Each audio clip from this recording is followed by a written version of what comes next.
कामाक्षि देव्यम्ब तवार्द्रदृष्ट्या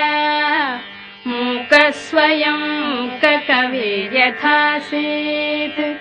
तथा कुरु त्वं परमेश जाये त्वत्पादमूले प्रणतं दयार्द्रे उत्तिष्ठोत्तिष्ठ वरदे उत्तिष्ठ जगदीश्वरे उत्तिष्ठ जगदाधारे त्रैलोक्यं मङ्गलं कुरु शृणोषि कश्चिद्ध्वनिरुत्थितोऽयम्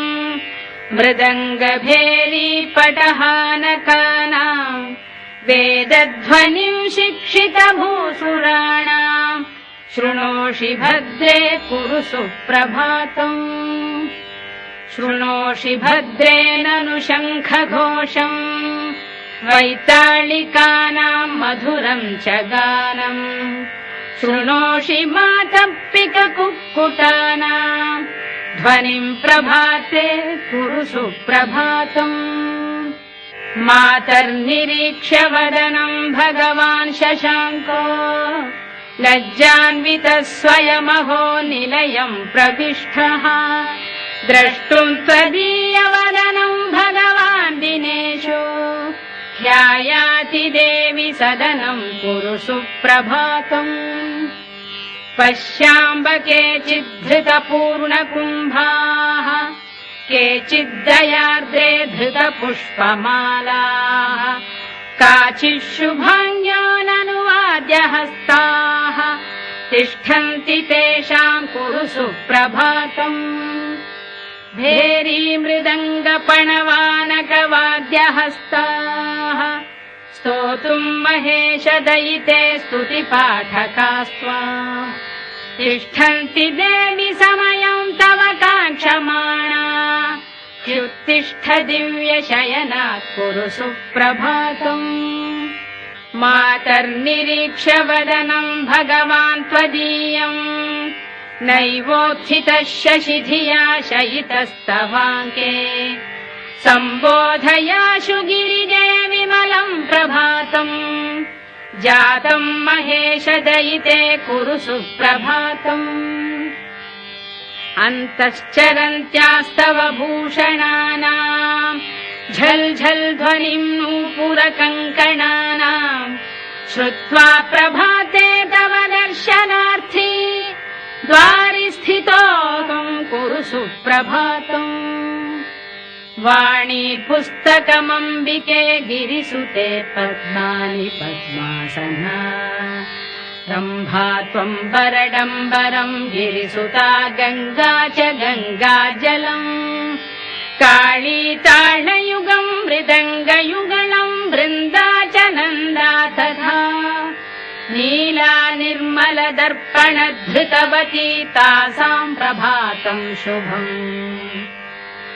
उत्थाय देवि शयनात् भगवान् पुरारिः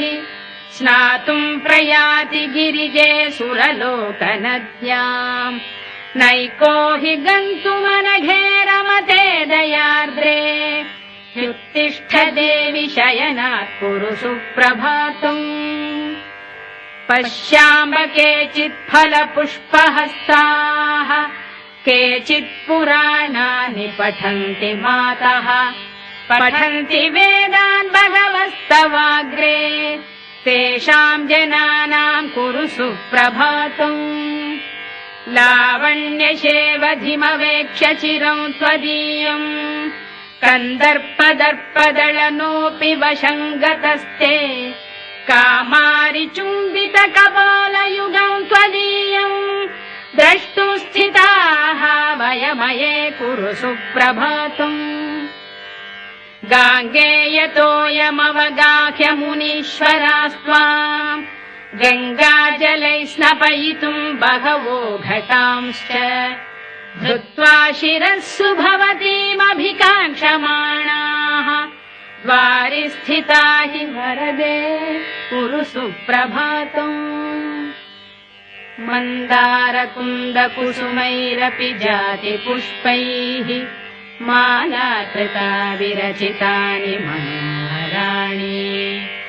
माल्यानि दिव्यपदयोरपि दातुमम्ब तिष्ठन्ति देवि मुनयः कुरु सुप्रभातम् काञ्चीकलापपरिरम्भनितम्बबिम्बम् काश्मीरचन्दनविलेपितकण्ठदेशम् कामेशचुम्बितकपालमुदारनासा द्रष्टुं स्थिताः वयमये कुरु सुप्रभातम्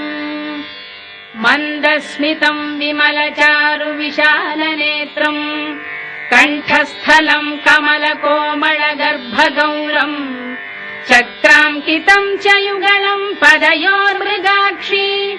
द्रष्टुं स्थिताः वयमये कुरु सुप्रभातम् मन्दस्मितम् त्रिपुरनाशकरम् पुरारेः कामेश्वर प्रणयकोपहरम् स्मितम् ते मन्दस्मितौ विपुलहासमवेक्षितुम् ते मातस्थिताः वयमये कुरु सुप्रभातम् माता शिशूनाम् परिरक्षणार्थम् न चैव निद्रावशमेति लोके मातात्रयाणाम् जगताम् गतिस्त्वम् सदा विनिद्रा कुरु सुप्रभातम् मातर्मुरारिकमलासनवन्दिताङ्घ्याः हृद्यानि दिव्यमधुराणि मनोहराणि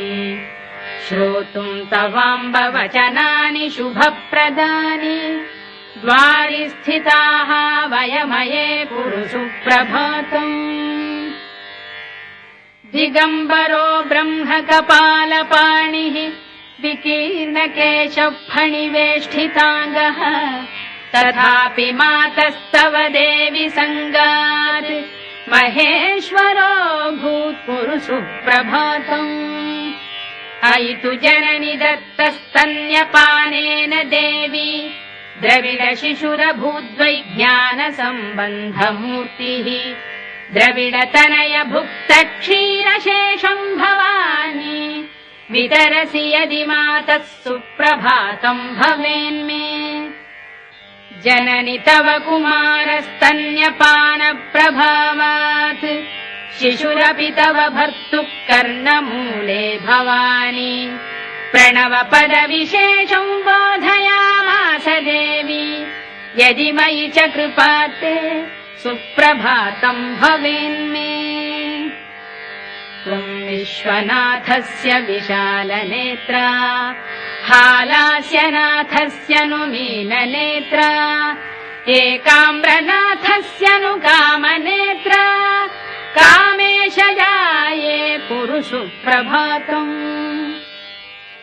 श्रीचन्द्रशेखर गुरुर्भगवान् शरण्ये श्रीचन्द्रशेखर गुरुर्भगवान् शरण्ये श्रीचन्द्रशेखर गुरुर्भगवान् शरण्ये त्वत्पादभक्तिभरितफलपुष्पपाणिः एकाम्रनाथ दयिते तव दर्शनार्थी तिष्ठत्ययम् यतिवरो मम सुप्रभातम् एकाम्रनाथ दयिते ननु कामपीठे सम्पूजितासि वरदे गुरुशङ्करेण श्रीशङ्करादिगुरुवर्य समर्चिताङ्घ्रिम् द्रष्टुं स्थिताः वयमये कुरु सुप्रभातम् दुरितशमनदक्षौ मृत्युसन्त्रासदक्षौ चरणमुपगतानाम् मुक्तिदौ ज्ञानदौतौ अभयवरदहस्तौ द्रष्टुमम्बस्थितोऽहम् त्रिपुरदळन जाये सुप्रभातम् ममार्ये मातस्त्वदीय चरणम् हरिपद्मजाद्यैः वन्द्यम् रथाङ्गसरसीरुह शङ्खचिह्नम् द्रष्टुम् च योगि जनमानसराजहंसौ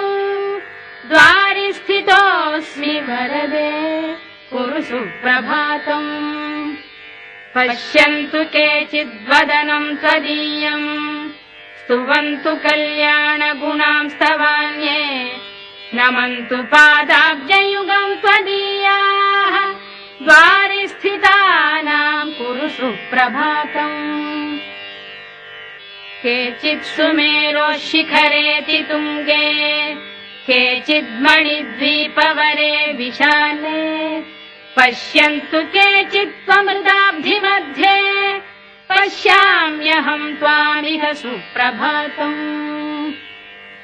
शम्भोर्वामाङ्कसंस्था शशिनिभवदनाम् नीलपद्मायताक्षी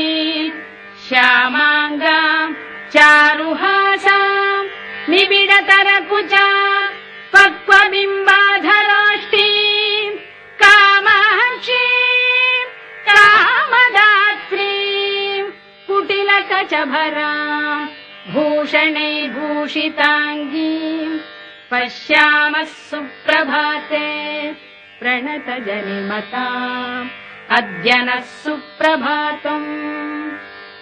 कामप्रदा कल्पतरुर्विभासि नान्या गतिर्मेननु चातकोऽहम् वर्षस्य मोघः कनकाम्बुधाराः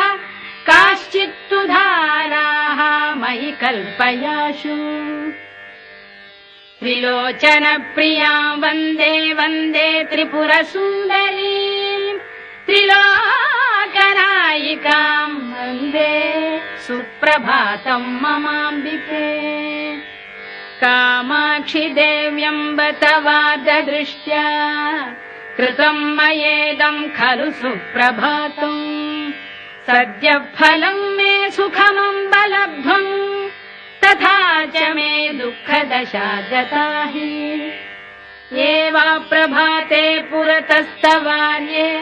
पठन्ति भक्त्या ननु सुप्रभातम् शृण्वन्ति एव त्वयि बद्धचित्ताः तेषाम् प्रभातम् कुरु सुप्रभातम्।